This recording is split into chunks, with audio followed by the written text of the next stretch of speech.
जय भीम, नमो बुद्धाय साथियों। आज आपके सामने लाइव आने का जो निमित्त हमारे संग प्रकाश डुड्डे जी, जो प्रसिद्ध लेखक हैं, विद्वान हैं और सबसे बड़ी बात यह है कि धम्मलिपि विशेषज्ञ हैं, उनके आदेश के अनुसार आज मैं आपके सामने लाइव हूँ। विषय है कि बाबा साहब ने जो कहा था मैं इस भारतवर्ष को बुद्धमय करूँगा, उनके क्या निहितार्थ थे, क्या मंतव्य था, उनका ऐसा कहने का क्या कारण था। तो साथियों, इस पर आगे बढ़ने से पहले हम ये बता दें कि बाबा साहेब डॉक्टर अंबेडकर को जब ये कहना पड़ा कि मैं इस धर्म में तो पैदा हुआ, हिंदू धर्म में तो पैदा हुआ, पर हिंदू धर्म में मरूंगा नहीं, क्योंकि जन्म लेना मेरे हाथ में नहीं था मगर मरना मेरे हाथ में है। वो उन्होंने ये भीम प्रतिज्ञा पूरी की, मगर जब इन्होंने ये भीम प्रतिज्ञा ली थी तो सारे धार्मिक जगत में भूकंप आ गया। सारे भारतवर्ष के सारे जितने भी धर्म के धर्म मार्तंड थे वो सब कंपायमान हो उठे। सबने अपने आप को चिंता, तो उन्होंने बाबा साहब डॉक्टर अंबेडकर से संपर्क भी किया। बहुत सारे लोगों ने बाबा साहब को लालच भी दिया, बहुत सारे लोगों ने बाबा साहब को बहुत बड़ी बड़ी पेशकश की, मगर ऐसे शूरवीर व्यक्ति थे जिन्होंने उनको उत्तर दिया था कि कोई मैं भेड़ बकरियों का व्यापारी नहीं हूं कि मैं आपके भेड़ बकरियों की कीमत लेकर आपके हवाले कर दूं। तो बाबा साहेब डॉक्टर अंबेडकर को आखिर में ये जो घोषणा करनी पड़ी कि मैं भारतवर्ष को बुद्धमय करूंगा। बहुत सारे लोग अलग अलग तरह की बातें करते हैं, कुछ लोग तो इनके बयान को ट्वीट हैं, वो कहते हैं बाबा साहब ने तो कहा था मैं भारतवर्ष को प्रबुद्ध करूंगा। प्रबुद्ध कहते हैं उसको इंटेलेक्चुअल बनाऊंगा, पढ़ा लिखा बनाऊंगा, समझदार बनाऊंगा। बात ये नहीं थी। जब वो बौद्ध धर्म का अध्ययन कर रहे हैं, धर्म की बात हो रही है, हिंदू धर्म को छोड़ने की बात हो रही है, तो किसी दूसरे धर्म में जाने की बात हो रही है। अब जब धर्म में जाने की बात हो रही है तो एक बात सुन लीजिए। जब बाबा साहब ने येवला में ये कहा था कि मैं हिंदू धर्म छोड़ूंगा, तो लोग ये नहीं समझ पाए थे कि बाबा साहब जाएंगे कहां। उनके पास एक बहुत बड़े बौद्ध धर्म प्रचारक, बौद्ध धर्म विद्वान, पाली के भी विद्वान, जिनका नाम था धर्मानंद कौसंबी, वो गोवा के रहने वाले थे और उन्होंने बहुत सारे पाली ग्रंथों का अनुवाद किया था, मराठी में और गुजराती में। अंग्रेजी में भी उनकी कई पुस्तकें हैं। बड़ा बुनियादी काम, उस समय जब शब्दकोश नहीं थे, बौद्ध विद्वान नहीं थे, तब बौद्ध ग्रंथों का अनुवाद कर जाना कोई कम सामर्थ्य की बात नहीं है। हम उनकी बौद्ध धर्म के प्रति उनको योगदान को एक ब्राह्मण होने के कारण नकार नहीं सकते। वो व्यक्ति बाबा साहेब डॉक्टर अंबेडकर के समय में सेवाग्राम में थे, वर्धा में थे, गांधी जी के आश्रम में थे और उन दिनों वहीं पर रहकर अपना अध्ययन अध्यापन आगे बढ़ा रहे थे। उन्हें एक दिन मन में डॉक्टर अंबेडकर ने जो घोषणा की है हिंदू धर्म को छोड़ने की, उस संबंध में आओ उनसे चर्चा करते हैं। वो बंबई आए, पहले पूना आए, पूना से बंबई आए और बंबई आने के बाद दादर रेलवे स्टेशन के पास जो बाबा साहब डॉक्टर अंबेडकर का राजगृह है वहां पहुंचे। वहां बाबा साहब डॉक्टर अंबेडकर के साथ उनकी धम्म चर्चा हुई, ज्ञान चर्चा हुई और बड़ी लंबी चर्चा हुई।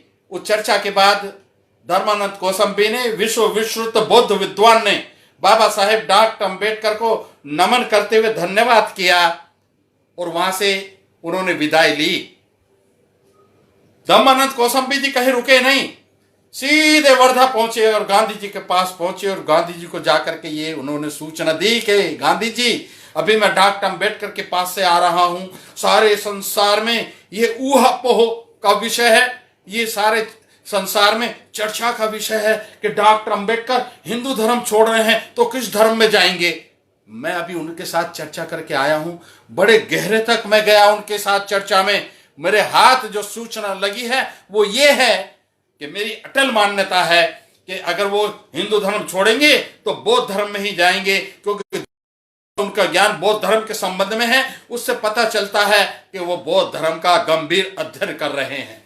ये उन्होंने गांधी को कहा था। और ये मैं जो सूचना बता रहा हूं, ये भारत सरकार ने जो धम्मानंद कौशाम्बी के संबंध में पुस्तक में, उसमें ये तथ्य दर्ज है।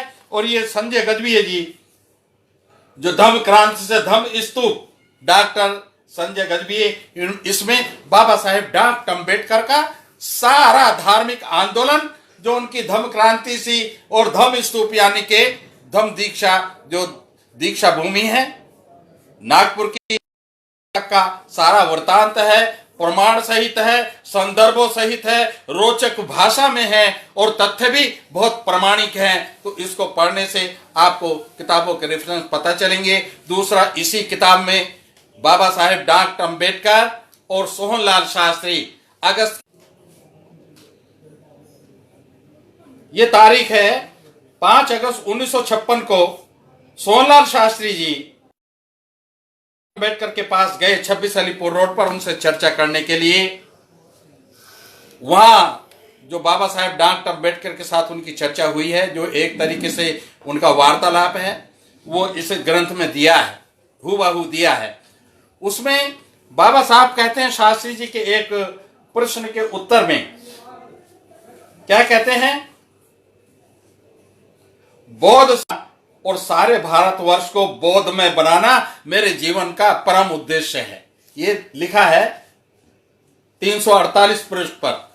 इसके अलावा बाबा साहेब डॉक्टर अम्बेडकर ने जब बौद्ध धर्म की दीक्षा ग्रहण की नागपुर में 14 अक्टूबर 1956 को, और अपने अनुयायियों को, जो 10 लाख थे, हमारे हिसाब से 10 लाख थे, सरकार उनको 5 लाख बोलती है, मीडिया ने 7 लाख बताया था, तो उन्होंने उनको संबोधित, और 15 तारीख की शाम को नागपुर की नगर पालिका में बाबा साहेब अभिनंदन हुआ।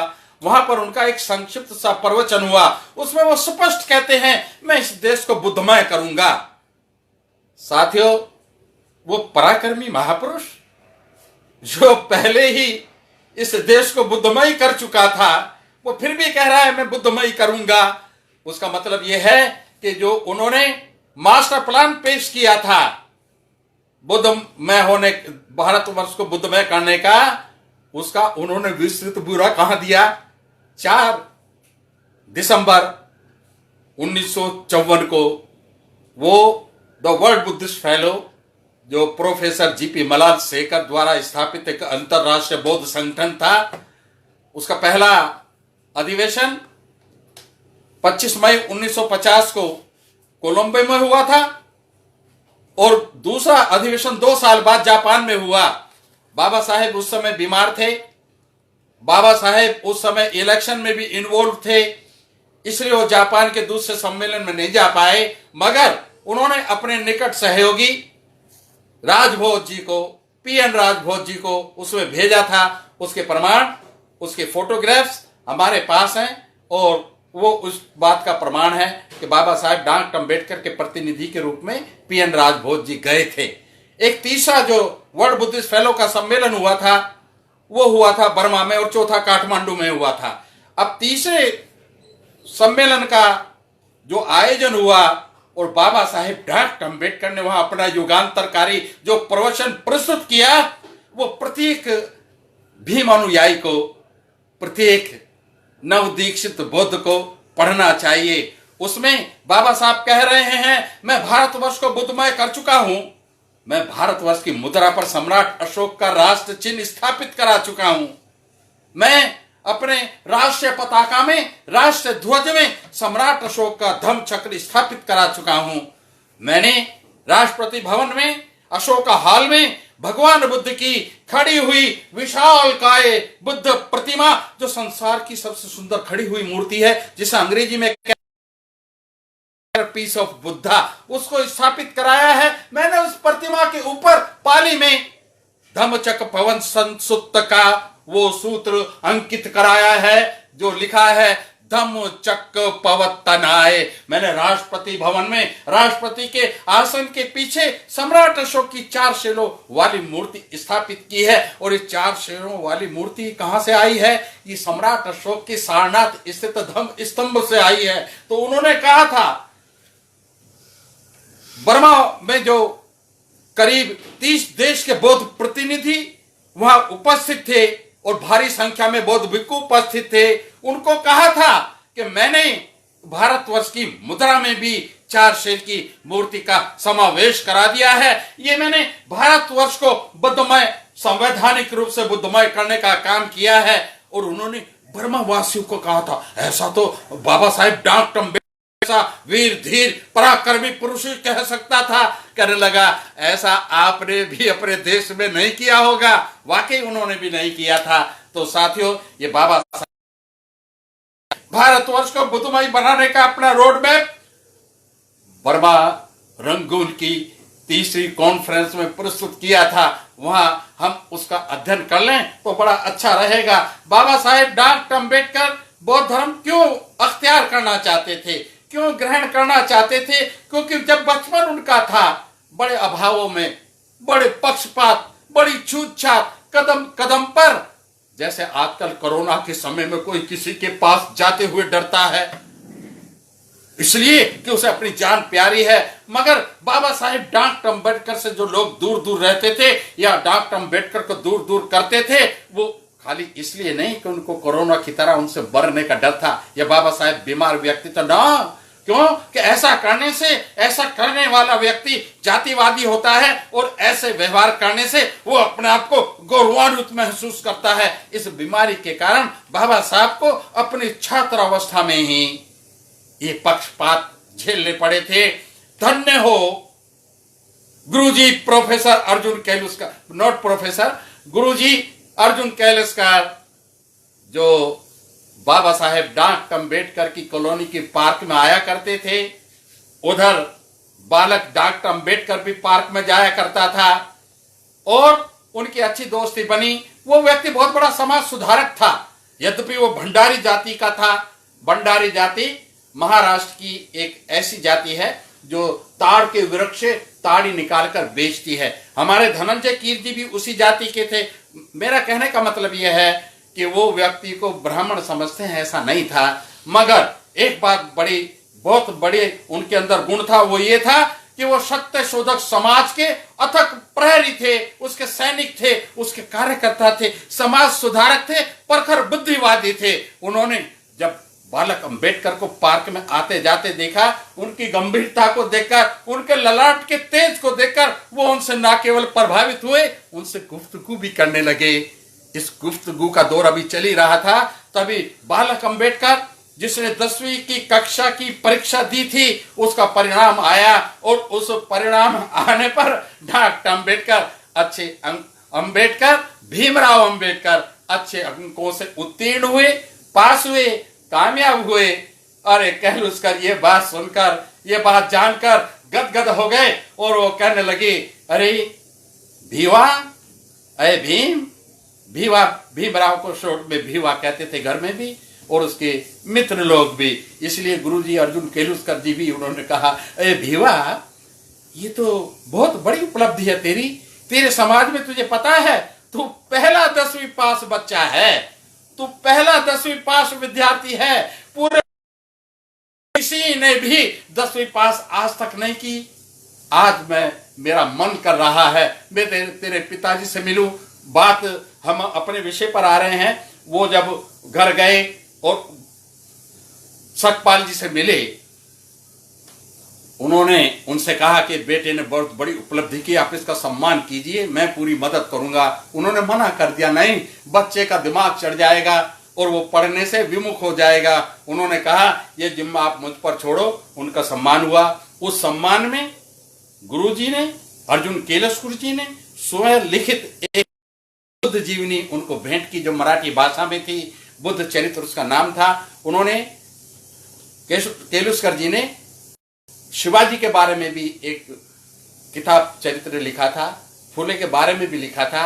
मगर बुद्ध का ये चरित्र बाबा साहेब डॉक्टर अम्बेडकर घर जाते ही उसी दिन उन्होंने अध्ययन करना आरंभ कर दिया, और जो है उन्होंने किताब समाप्त की, फिर दोबारा पढ़ा, और उस ग्रंथ का पढ़ना क्या हुआ, वो तो उसी दिन से बाबा साहेब डॉक्टर अम्बेडकर बनने तक बुद्ध के ही हो गए।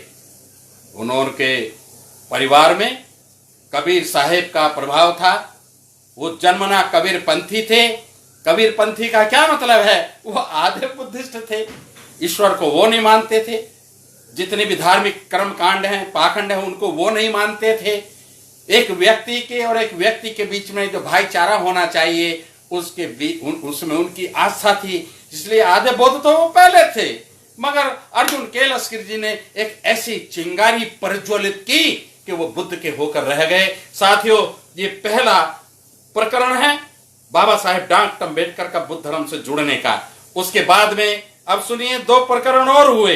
एक इटली के बौद्ध भिक्खु थे जो भारतवर्ष में धर्म प्रचार के लिए आए। वो जब बाबा साहेब कि मैं हिंदू धर्म त्यागूंगा और कोई नया धर्म ग्रहण करूंगा, तो सब धर्म के लोग बाबा साहेब डॉक्टर अम्बेडकर को प्रलोभन देने लगे, उनसे बात करने लगे। बाबा डॉक्टर अम्बेडकर को कहने लगे, ये मुझको इस तरीके के प्रलोभन दे रहे हैं कि इनके धर्म में कोई विशेषता नहीं है। देखिए उस व्यक्ति की सोच देखिए। उन्होंने कहा अगर इनके धर्म में कोई विशेषता होती तो मुझे लालच ना देते, मुझे ये बड़े बड़े धन के अंबार दिखाने का काम ना करते। महाराष्ट्र के सिख धर्मावलंबियों ने बाबा साहेब डॉक्टर अम्बेडकर का स्वागत करने के लिए बहुत बड़ी राशि इकट्ठी की और कहा कि डॉक्टर अम्बेडकर जब सिक्खी को अख्तियार करेंगे, सिखों को ग्रहण करेंगे, तो हम उनका भरपूर स्वागत करेंगे। जब वो बात बनी नहीं, बाबा साहेब डॉक्टर अम्बेडकर के साथ बात बनी नहीं, तो उन्होंने उस पैसे से दादर में एक बहुत बड़ी जमीन खरीद के उसमें एक कॉलेज बना दिया और एक गुरुद्वारा बना दिया। वो जमीन आज भी बाबा साहेब डॉक्टर अम्बेडकर के नाम है।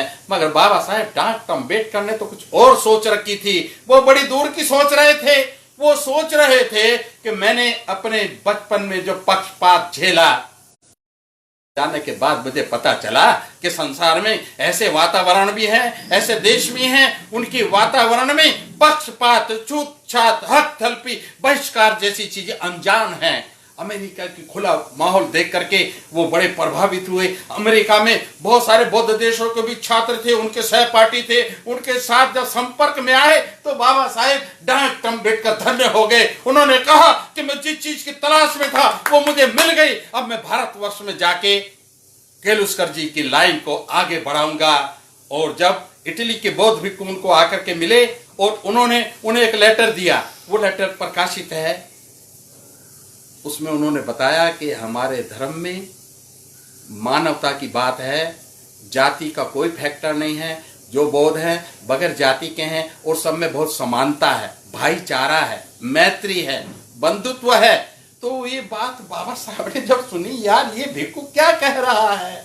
ये उसकी किताबें भी हैं बंते जी की कई। एक किताब है उनकी the finest religion of the world, जिसका हिंदी में अनुवाद है संसार का सर्वश्रेष्ठ धर्म। तो उन्होंने कि क्या बात कह रहा है, तो बाबा साहेब डॉक्टर अम्बेडकर ने कहा कि चलो इनकी बात पर हम विचार करेंगे। तभी महाबोधि सोसाइटी सारनाथ से उनके जनरल सेक्रेटरी वली सिम्हा का पत्र आया बाबा साहब के नाम, और उन्होंने भी निवेदन किया कि एक बार आप बौद्ध धर्म का थोड़ा सा अनुकूल दृष्टि से अध्ययन कीजिए और देखिए, आपको यहाँ बराबर का सम्मान मिलेगा, आपके साथ कोई पक्षपात नहीं होगा। अरे बाबा साहब तो यही तो चाहते थे, पक्षपातहीन समाज चाहते थे। उन्हें पक्षपात ना करने की गारंटी किसने दी नहीं। महाबोधि सोसाइटी ने, जिसकी स्थापना अनागारिक धम्मपाल जी ने की थी, जो श्रीलंका के बौद्ध धर्म प्रचारक थे, उनको हम आज बोधिसत्व कहते हैं। उनके शिष्य ने, योग्य शिष्य ने, वली सिन्हा ने, जो महाबोधि सोसाइटी के सेक्रेटरी थे, उन्होंने जब ये बात की तो बाबा साहब ने कहा कि ठीक है, हम इस विषय में सोचेंगे। तो साथियों, बौद्ध धर्म से जुड़ने का और बौद्ध धर्म को सारे भारतवर्ष का धर्म बनाने का उनके संकल्प के पीछे ये सारे तथ्य जुड़े हुए हैं। इनकी इसी बीच में उनका संपर्क हुआ श्रीलंका के बौद्ध धर्म प्रचारक और बहुत बड़े विद्वान, जिनके बहुत सारे इंसाइक्लोपीडिया लिखे हुए हैं, बहुत सारी उनकी डिक्शनरी लिखी हुई हैं, बहुत सारी और भी किताबें उनकी लिखी हुई हैं। जब हम उनका नाम लेते हैं तो हमारा माथा गर्व से ऊंचा हो जाता है। उन प्रोफेसर जीपी मलाल शेखर, जीपी मलाल शेखर बाबा साहब के जब संपर्क में आए और उन्होंने बौद्ध धर्म के संबंध में चर्चाएं की, तो यहां से जाने के बाद उन्होंने पूज्य भिक्खु एच श्रद्धा तिस्सा, जो दिल्ली के महाबोधि बुद्ध विहार, जो बिरला मंदिर से बिल्कुल लगा हुआ है, वहां रहते थे और भंते आर्यवंश वहां के इंचार्ज थे और ये वहां के प्रभारी थे। इन्होंने प्रोफेसर मलाल शेखर जी ने उनको टेलीफोन किया, एच श्रद्धा तिस्सा जी को, कि हमने ये निर्णय लिया है कि एक इंटरनेशनल बुद्धिस्ट कॉन्फ्रेंस की जाए और उसमें डॉक्टर अम्बेडकर को एक अच्छे बौद्ध वक्ता के रूप में बुलाया जाए।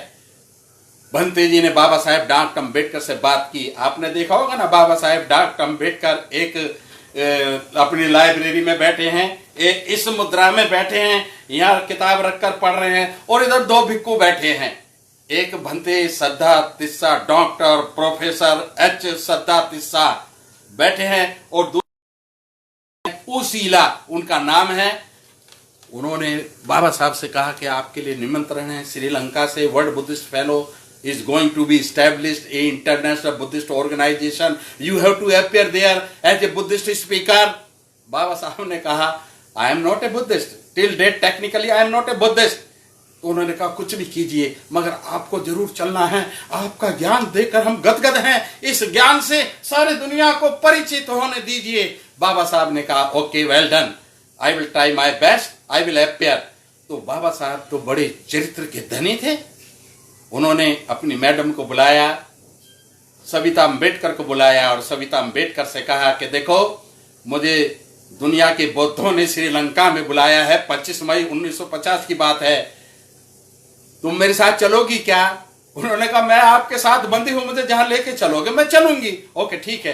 तो हम वहां जाने से पहले 5 शील ग्रहण करेंगे। तो वो क्या होता है कि 5 शिक्षाएं बुद्ध की, मैं अकारण हत्या नहीं करूंगा, मैं चोरी नहीं करूंगा, मैं व्यभिचार नहीं करूंगा, मैं झूठ नहीं बोलूंगा, मैं किसी भी तरह का नशा पत्ता नहीं करूंगा। ये 5 शील होते हैं ना। और ठीक है, तो बहुत अच्छी बात है।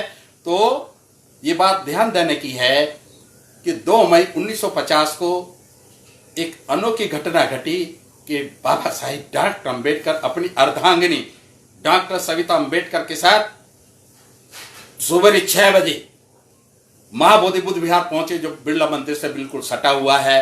और इस अवसर पर समता सैनिक दल के 101 वॉलंटियर भी उपस्थित हुए। उसका वर्णन इस किताब में है, और यह खबर लखनऊ के समाचार पत्र में छपी थी। वो संदर्भ भी गजबी जी ने इसमें दिया है। ये बड़े काम की किताब है, पढ़ने लायक किताब है। आप देखेंगे कि वहां प्रोफेसर श्रद्धा तिस्सा ने आकर के बाबा साहेब डॉक्टर अम्बेडकर को 5 शील प्रदान किए। तो साथियों, टेक्निकली हम कह सकते हैं कि बाबा साहेब डॉक्टर अम्बेडकर की पारिवारिक दीक्षा 2 मई 1950 को इस महाबोधि बुद्ध विहार में हो गई थी। श्रद्धा तिस्सा और आर्यवंशा जो बंगाल के थे उनके हाथों, मगर सामूहिक धम्म दीक्षा वो 15 अक्टूबर 1956 को नागपुर की पवित्र भूमि में हुई थी। ये घटना घटी। मगर जब बाबा साहेब डॉक्टर अम्बेडकर अपनी पत्नी और राजभोज के साथ कोलंबो गए तो वहां क्या देखा, भतंत आनंद कौशल्यान वह पहले से मौजूद थे, और वो जो वाइस प्रेसिडेंट मंडल था वहां का, उस कॉन्फ्रेंस का, उसके वो सदस्य थे। वहां पर भंते शासन रश्मि जो सारनाथ में जिन्होंने अपना जीवन बिताया था और सारनाथ में जिन्होंने अपना अंतिम सांस लिया था, वो भी वहां पर थे और श्रामणेर के रूप में थे, वो भी बाबा साहब को वहां मिले थे। तो वहां 27 देश के बौद्ध प्रतिनिधि आए थे। वहां पर तिब्बत के लोग भी थे, थाईलैंड के लोग भी थे, फ्रांस के राष्ट्रपति की पत्नी भी थी, और दुनिया के रंग बिरंगे परिधान पहने हुए बहुत सारे लामा, बहुत सारे भिक्खु अलग अलग प्रकार की वेशभूषा में वहां पहुंचे थे। बाबा साहेब डॉक्टर अम्बेडकर भारत से पहुंचे थे, और दुनिया के सबसे बड़े उद्भट बौद्ध विद्वान प्रोफेसर DT सुजुकी जो जापान के थे, ना केवल भाषाविद थे, ना केवल सफल अनुवादक थे, अपितु अनेकों ग्रंथों के रचयिता भी थे, उनके लेखक भी थे, वो भी वहां पहुंचे थे। और बाबा साहेब डॉक्टर अम्बेडकर की प्रोफेसर DT सुजुकी जी के साथ बड़ी लंबी चर्चा हुई थी। बाबा साहेब डॉक्टर अम्बेडकर को जब बोलने के लिए वह खड़ा किया गया तो बाबा साहेब डॉक्टर अम्बेडकर ने जो प्रवचन दिया उसको, उस प्रवचन का शीर्षक बाद में तय हुआ और वो शीर्षक ये है, rise and fall of the Buddhism in India. उस प्रवचन को सुनकर सारा बौद्ध जगत अवाक रह गया। बाबा साहेब डॉक्टर अम्बेडकर की विद्वता का सबने लोहा माना और सबने एक मत प्रोफेसर GP बलरशेखर ने खड़े होकर तुरंत सारे बौद्ध प्रतिनिधियों से, जो 27 देशों के थे और बहुत बड़ी संख्या में थे, सबके सामने हाथ जोड़कर खड़े हो गए और कहने लगे, अगर आप सबकी स्वीकृति हो, अगर आप सबकी अनुमति हो, तो हम क्या डॉक्टर अम्बेडकर को जीवित बोधिसत्व, लिविंग बोधिसत्व की उपाधि दे सकते हैं। सारे बौद्ध जगत ने जो वहां विद्यमान था और बाबा साहिब डॉक्टर अम्बेडकर की वैचारिक मनीषा से गदगद था, सबने हर्ष ध्वनि से समर्थन किया और बाबा साहेब डॉक्टर अम्बेडकर को उनके जीवन में पहली बार लिविंग बोधिसत्व की उपाधि मिली। उसके बाद और भी बहुत सारी घटनाएं वहां की हैं। जैसे मैंने बताया, वहां से आकर वो जापान नहीं जा पाए थे, मगर एक बात जरूर है कि जब बाबा साहेब डॉक्टर अम्बेडकर ने लखनऊ, अपना काठमांडू में अपना भाषण दिया था नवंबर 1956 में, अपने परिनिर्वाण से करीब एक पखवाड़ा पहले, तो उस दौरान जो समाचार है वो ये है, उन्होंने कहा था, मैं यहां से जाकर 5 करोड़ लोगों की दीक्षा का प्रबंध करूंगा। मेरे समाज के बहुत सारे बच्चे बेकार की बातों में, डिस्कशन में लगे रहते हैं, गंभीर काम करते नहीं। वो कहते हैं, वो तो कह रहे मैं 5 करोड़ करूंगा, और कोई कहता है मैं सारे भारतवर्ष को बुद्धमय करूंगा। अरे भारतवर्ष को तो बुद्धमय करेंगे, मगर इंस्टॉलमेंट्स में करेंगे ना। एक इंस्टॉलमेंट 5 करोड़ की हो गई, दूसरी भी 5 या 10 करोड़ की हो सकती है, उसमें परेशानी क्या है? इसमें तुनक मिजाजी का क्या मतलब है? तो बाबा साहेब डॉक्टर अम्बेडकर ने जो अपने विचार व्यक्त किए हैं, उन्होंने बर्मा के शासकों से भी संपर्क किया और उनसे कहा कि आपको बौद्ध धर्म को भारतवर्ष में पुनर्जीवित देखना है, उस भारतवर्ष का पुनर्जागरण देखना है, बौद्ध धर्म की पताका को उतुंग देखना है, तो आप हमारा सहयोग दीजिए और इस देश में बौद्ध धर्म प्रचारक केंद्र हमें बनाने हैं, बौद्ध धर्म प्रचारक केंद्र बनाने हैं, ट्रेनिंग, भिक्खु ट्रेनिंग सेंटर खोलने हैं। ये 2 बातें थी। क्यों? बाबा साहेब डॉक्टर अम्बेडकर दुनिया, क्योंकि भारतवर्ष में तो भिक्खु संघ था टेक्निकली, और मगर भिक्खु बहुत कम थे। कितने थे? उंगलियों पे गिने जाने लायक। ज्यादातर विदेशी थे। विदेशी भी कौन? श्रीलंका के या बर्मा के। मगर वहां का जो उन्होंने अध्ययन किया था बौद्ध भिक्खुओं का, तो बाबा साहब की राय बौद्ध भिक्खुओं के बारे में ठीक नहीं थी। मगर क्योंकि हम जब त्रिशरण ग्रहण करते हैं तो उसमें भिक्खु संघ भी होता है, और लोग समझते हैं कि बाबा साहेब डॉक्टर अम्बेडकर ने जो भिक्खु बुलाए थे नागपुर में, वही भिक्खु संघ ना। जब हम कहते हैं ना संघं शरणं गच्छामि, उसका मतलब ये होता है कि संसार में पहले भी जितने भिक्खु हुए हैं वो, और आज जितने भिक्खु हम बौद्ध भारत बना सकते हैं। उन्होंने 16 दिसंबर 1956 में बंबई में धम्म की दीक्षा लेनी थी, और वहां भी साथियों 10 लाख लोगों के दीक्षा का प्रबंध किया जा रहा था। ये जो जौनपुर है अपना उत्तर प्रदेश में, यहां पर भी वो एक धम्म दीक्षा का कार्यक्रम करना चाहते थे, और वहां के बहुत सारे कार्यकर्ता जो अभी जीवित है, उनमें एक हमारे डॉक्टर माता प्रसाद जी जो पूर्व गवर्नर हैं, वो अभी अच्छे भले चंगे हैं, बौद्ध धर्म ग्रहण करें। हम बाबा साहेब डॉक्टर अम्बेडकर के बारे में जब अपने विचार करते हैं तो एक दुख प्रकट करते हैं, कहते हैं कि हाँ अम्बेडकर को अभी नहीं जानना था, अभी तो उन्होंने हमारे लिए और बहुत कुछ करना था, हमारे लिए हलवा पूड़ी का इंतजाम करना था, हमारे लिए बड़े बड़े चिकन पार्टियों का इंतजाम करना था, हमारे लिए बड़े बड़े वैभवशाली भवनों का इंतजाम करना था। अरे क्या ये बाबा साहब भी करते? तुम भी कुछ करोगे, तुम भी अपना पराक्रम कभी दिखाओगे, तुम भी अपना पौरुष कभी सिद्ध करोगे, तुम भी अपनी महानता कभी सिद्ध करोगे। महापुरुषों के शिष्यों का उनके जाने के बाद ये परम कर्तव्य बनता है कि महापुरुष जो मार्ग छोड़कर जाता है उस मार्ग को अंतिम लक्ष्य तक लेके जाना शिष्यों का काम होता है, अनुयायियों का काम होता है। हम इस काम में पिछड़ गए। हमारे समाज में आज की तारीख में भी जब कहते हैं ना कि भारतवर्ष में कोई योग्य भिक्खु नहीं है, मैं नहीं कह रहा, ये दुनिया के लोग कहते हैं और कोई नहीं कहता, और भिक्खुओं के बारे में भिक्खु ही कहते हैं। मगर मेरी अटल मान्यता यह है कि मेरी जानकारी में भारतवर्ष में आज की तारीख में बहुत योग्य भिक्खु भी हैं, उनमें युवा भी हैं, उनमें वरिष्ठ भी हैं। हाँ, ज्यादातर भिक्खु ऐसे हैं जिन्हें भिक्खु नहीं बनना चाहिए था, उन्हें बौद्ध धर्म पर कलंक लगाने का काम कर रहे हैं। ऐसे ऐसे बयान देते हैं कि हम उनका जवाब भी नहीं दे सकते, अपना सिर पीट कर बैठ जाते हैं। ऐसी दुखद स्थिति कुछ भिक्खुओं ने और कुछ संस्थाकारों ने आजकल एक बड़ा चलन चल गया है कि मेरे पास कोई पद जरूर होना चाहिए, और उस पद को ग्रहण करने के लिए चाहे कितना भी दुराचार अनाचार करना पड़े, कितनी भी आपस में नफरत बोनी पड़े, हम बोएंगे, पर हमारे हाथ में कोई पद आना चाहिए। और पद पर सजने के बाद क्या करते हैं? जब पद पर सज के बैठ गए तो वो अपने रिश्तेदारों को बताते, पता है मैं उस संगठन का अध्यक्ष हूं। अबे ये तो तूने बताया, मैं उस संगठन का अध्यक्ष हूं। तो अध्यक्ष बनने के बाद अपने आप को गौरवान्वित महसूस कर रहा है, मगर उस पद की गरिमा कैसे बढ़ेगी? जिस पद पर तू कुछ करने के लिए आया था उसको ये पता नहीं कि तेरा पद पे आने का मतलब तुझे कुछ करके दिखाना है। बाबा साहेब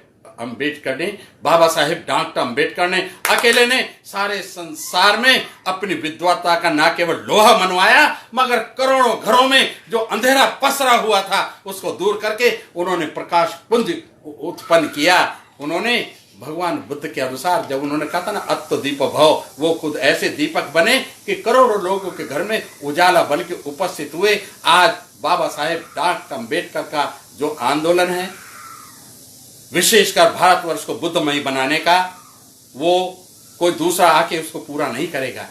हम विदेशियों से उम्मीद नहीं कर सकते, क्योंकि विदेशी हर एक को मदद नहीं करते हैं। पहले वो उनकी जिसकी मदद करते हैं उसको भी देखते हैं क्या दमखम है, वो आज हमारे बीच में है नहीं।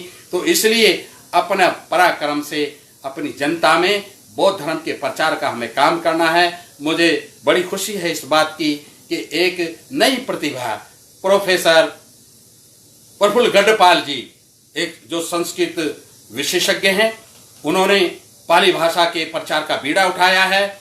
और ये जो प्रोफेसर डुड्डे हैं जो आज आपके बीच में आने का निमित्त बने हैं, वो भी उन्होंने जो अशोक की लिपि थी उसका नाम धम्म लिपि है। अशोक ने अपने शिलालेखों में धम्म लिपि लिखा है, हमारा ब्रह्म लिपि किसने उसका नाम कर दिया, इसलिए उन्होंने ब्रह्म लिपि का ना केवल अभ्यास किया है। आप उनसे उस लिपि में जो मर्जी लिखवाइए उसको लिख देंगे, और जो मर्जी आप उसको पढ़वाइए उसको पढ़ देंगे। सूचक है, आज हमारे बीच में बहुत सारे प्रोफेसर भिक्खु हैं, आज हमारे बीच में बहुत सारे पाली के विद्वान हैं, बौद्ध धर्म के विद्वान हैं। आज हमारे बीच में कुछ संस्थाएं अंतर्राष्ट्रीय संस्थाएं हैं, कुछ संस्थाएं शैक्षणिक संस्थाएं भी हैं, और सब बाबा साहेब डॉक्टर अम्बेडकर के आंदोलन को इस देश को बुद्धमय बनाने के काम में लगे हैं। एक काम जो हम नहीं कर पाए, जितने भी भीम पुत्र हैं, जितने भी अशोक पुत्र हैं, जितने भी बुद्ध पुत्र हैं, उन सब का ये दायित्व बनता है कि हम तो इस देश के शासक रहे हैं, हम तो इस देश के शासक गर्दी समाज रहे हैं। सम्राट अशोक के समय में हम इस देश के शासक थे, बुद्ध के समय में हम इस दुनिया के जगत गुरु थे, हम इस जगत शास्ता थे, जगत वंदनीय थे। तो मगर साथियों, इस लोग थे उनको प्रतिक्रांतिवादियों ने टुकड़े टुकड़े करके हजारों जातियों में बांट दिया। आज हमारा ये कर्तव्य बनता है कि जितने भी दलित हैं, जितने भी पिछड़े हैं, जितने भी आदिवासी हैं, वो अपने बीच की जाति को समाप्त करने का काम करें। ये जाति बनाने वाले इस जाति को तोड़ने का काम नहीं करेंगे। इस काम को कौन करेगा? जाति पीड़ित लोग इस काम को करेंगे। अगर वो ऐसा नहीं करते हैं तो वो बाबा साहेब डॉक्टर अम्बेडकर के ईमानदार अनुयायी नहीं कहलाएंगे। तुम पदों पर सजो, तुम जितने मर्जी शोहरत हासिल करो, मगर कुछ आप आउटपुट समाज के लिए नहीं दोगे तो समाज आपको माफ नहीं करेगा। इसलिए आप एक काम करना। मैंने तो भैया संकल्प लिया है, जब मैंने देखा कि पदों की वजह से समाज टूट रहा है तो मैंने संकल्प लिया मैं कभी पद पर नहीं आऊंगा। आज मेरे पास एक पद है, महोपासिका मीराताई अंबेडकर जी ने दी बुद्धिस्ट सोसाइटी ऑफ इंडिया का मुझे वाइस प्रेसिडेंट बना रखा है। ये उनका एक उपहार है, एक आशीर्वाद है, मगर उसके लिए मुझे इलेक्शन नहीं लड़ना पड़ा, मुझे गंदी राजनीति नहीं करनी पड़ी। इसलिए उनका ये आदेश मेरे सिरोधारी है। उसके अलावा मेरे पास कोई पद नहीं है। मैं सारे संस्थाओं का समर्थक हूं, सारे अभियानों का समर्थक हूं। जहां आपको कोई अच्छा काम करना हो और किसी आपको साथी की जरूरत हो तो कंधा दे करके धक्का लगाने का काम अगर शांति स्वरूप बोध को सौंपा जाएगा तो दौड़ करके करेगा। हम अब काम करने में लगे हुए हैं। और आज प्रोफेसर डुड्डे हैं, चाहे भाई अपने गढ़पाल जी हैं, और भी बहुत युवा भिक्खु हैं, उनकी एक पूरी मंडली है, औरंगाबाद में है। ये सब के सब लोग पूना में हैं, कुछ नागपुर में हैं, सब लगे हुए हैं। और ये बाबा साहेब डॉक्टर अम्बेडकर के आंदोलन को सफल करने में, भारतवर्ष को बुद्धमय बनाने में लगे हुए हैं। Baba Saheb constitutionally he have created this country, he have established this country as a Buddhist nation, मगर अमल में लाने की अभी दूरी है। अभी हमें प्रतिक्रांतिवादियों के षड्यंत्र को भी फेल करना है और बाबा साहेब डॉक्टर अम्बेडकर की विचारधारा को घर घर तक पहुंचाना है। हमें अपने अहम को स्वाहा करना होगा, हमें अपने अहम को समाप्त करना होगा। हमें समाज में अपनी स्थापना नहीं करनी है, अपने सिद्धांतों की स्थापना करनी है, अपने मुक्तिदाता के सिद्धांतों की स्थापना करनी है। बौद्ध धर्म की जो वरीयता है वो सारे संसार में स्थापित करनी है। सम्राट अशोक के त्याग को, ज्योतिबा फूले के त्याग को, सारी ज्योति के महापुरुष, चाहे वो फूले हों, पेरियार हों, नारायणन गुरु हों, जितने भी समाज सुधारक क्रांतिकारी हुए हैं, हमें उन सबको साथ लेकर चलना है और दलित, पिछड़ी, आदिवासी सारी जातियों को एक बाप की औलाद सिद्ध करके एक अपनी शक्ति का निर्माण करना है। आज इस देश की सारी समस्याएं अगर दूर हो सकती हैं तो बौद्ध धर्म से हो सकती हैं। ये बाबा साहेब डॉक्टर अम्बेडकर की अटल मान्यता थी। बौद्ध धर्म में किसी प्रकार का पाखंड नहीं है। अगर आपको कोई पाखंड लगे कि ये पाखंड है तो हमसे चर्चा कर लेना। बुद्ध जैसा ईमानदार व्यक्ति कहाँ पैदा होगा? बुद्ध ने कहा था, किसा गौतमी को कहा था जिसका पुत्र मर चुका था और वो बुद्ध के पास लाई थी। एक बुद्ध विरोधी ने कह दिया कि एक मुंडक बैठा है, जा वो इसको जिंदा कर देगा। वो तो बेटे के प्यार में बावरी थी। वो अपने बेटे को लेकर बुद्ध के समक्ष गए और कही कि इस मेरे बेटे को लोग कहते हैं मर गया है, इसको प्राण दान दे दो। बुद्ध कहते हैं ऐसा है क्या? तुम क्या किसी घर से एक मुट्ठी सरसों के दाने ला सकते हो? कहने लगा, आप एक मुट्ठी सरसों के दाने की लाने की बात करते हो, मैं तो पूरी बैलगाड़ी भर के ले आऊंगी। कहने लगा, हाँ जाओ ले आओ, मगर एक बात सुनना, ऐसे घर से लाना जिस घर में कोई मरा ना हो।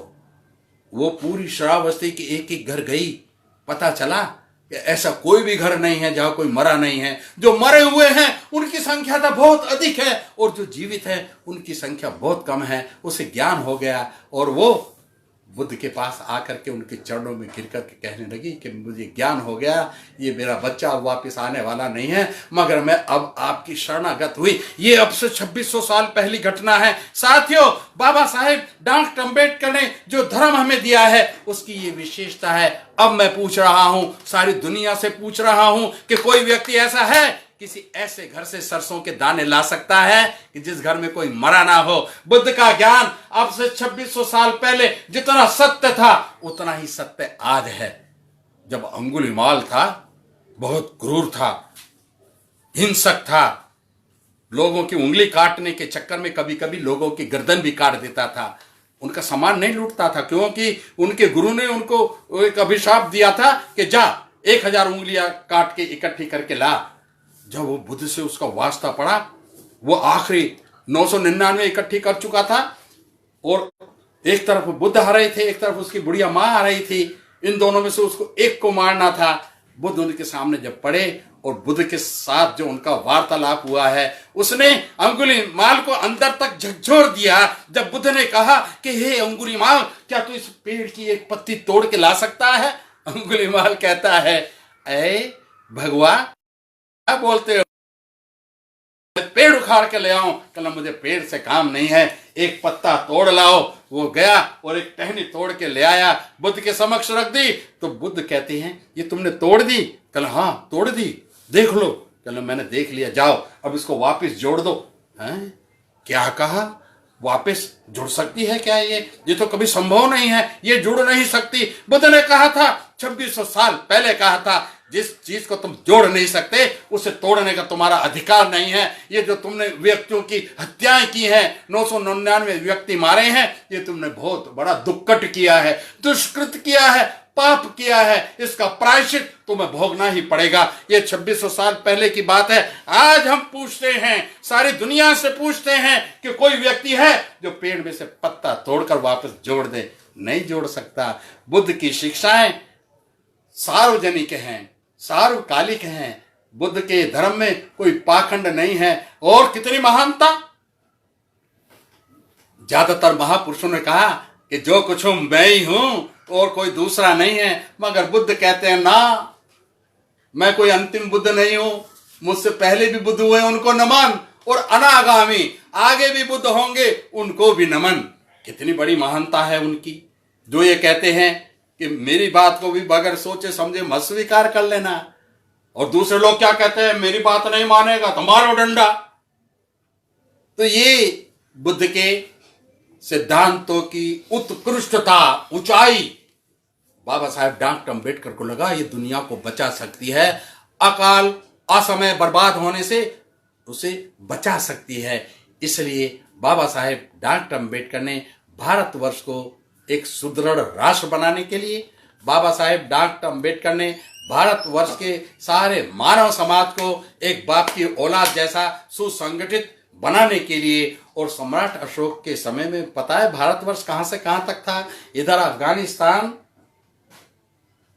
तुर्किस्तान और इधर की सीमा तक, और उधर कश्मीर, ताशकंद, रशिया, वहां से लेकर कन्याकुमारी तक, ये सारा सम्राट अशोक का अखंड भारत था। तो बाबा साहेब डॉक्टर अंबेडकर जब अशोक की बात करते हैं, इसका मतलब वो भारतवर्ष को अखंड भारत, सम्राट अशोक का भारत देखना चाहते हैं। तो आज हम भी बाबा साहेब डॉक्टर अंबेडकर के इस आदेश को शिरोधारी करते हैं और कहते हैं हम भी इस भारत भूमि को बुद्धमय बनाने का भरसक प्रयास करेंगे, यथासंभव प्रयास करेंगे। उसके लिए अपना तन मन धन सब कुछ निछावर करेंगे। इन्हीं शब्दों के साथ मैं अपने मित्र प्रोफेसर संघ प्रकाश डुड्डे जी के प्रति अपना आभार व्यक्त करता हूं कि उन्होंने एक इतना अच्छा अवसर उपलब्ध करा के मुझे अपने विचार रखने का अवसर दिया। सभी मित्रों को जय भीम, नमो बुद्धस, जय अशोक, जय संविधान।